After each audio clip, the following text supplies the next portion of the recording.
Israeli and Palestinian sides say a top court's proposal to end a bitter row over threatened Palestinian evictions in East Jerusalem is inadequate.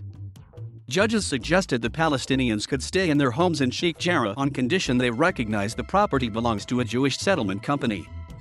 But the Palestinians said it ignores their own claims to the property, while the company said it was unworkable. The years-long case has fueled Israel-Palestinian tensions in recent months. The threat of eviction stoked some of the worst violence between Israeli police and Palestinians in Jerusalem in years, culminating in an 11-day conflict with Gaza after its militant Hamas rulers fired rockets at the city in what it said was partly a response to Israeli harassment in Sheikh Jarrah. Under the court's plan, the 4 Palestinian families, among dozens threatened with eviction in and around Sheikh Jarrah, would remain as protected tenants who cannot be evicted for the foreseeable future so long as they pay rent to the Jewish organization which owns the land. But the Palestinians say they want recognition of their rights to the properties. They placed a lot of pressure on us to reach an agreement with the Israeli settlers in which we would be renting from the settler organizations, said Mohammed Al-Kurd, from one of the families involved.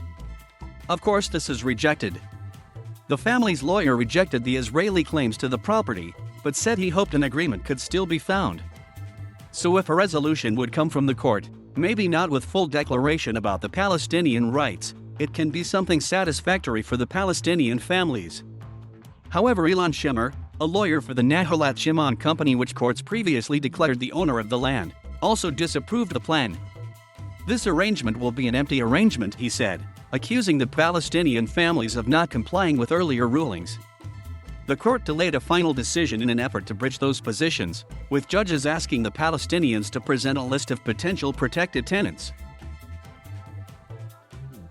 The case has become the focus of international attention and a rallying point for campaigners opposed to Israeli settlement activity. The UN Secretary General's spokesperson said his office was watching the court case closely. What has always been our standpoint is that all settlement activities, including evictions, demolitions, are illegal under international law, the spokesperson added. Israel occupied East Jerusalem in the 1967 Middle East War and in effect annexed it later on. It does not regard the East as occupied territory but rather views the whole of the city as its capital, a claim not recognized by most of the international community.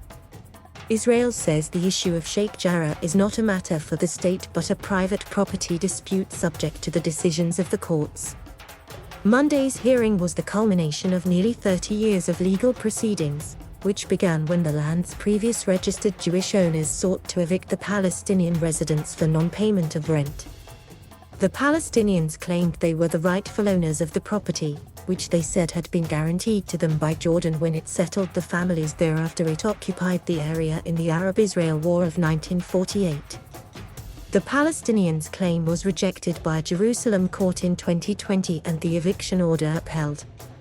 Palestinians see the case as part of a wider move by Israeli settlers to take over Palestinian homes in East Jerusalem, which Palestinians claim as the capital of a hoped-for independent state.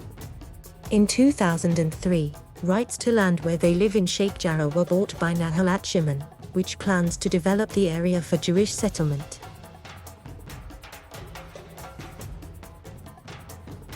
Thank you for watching.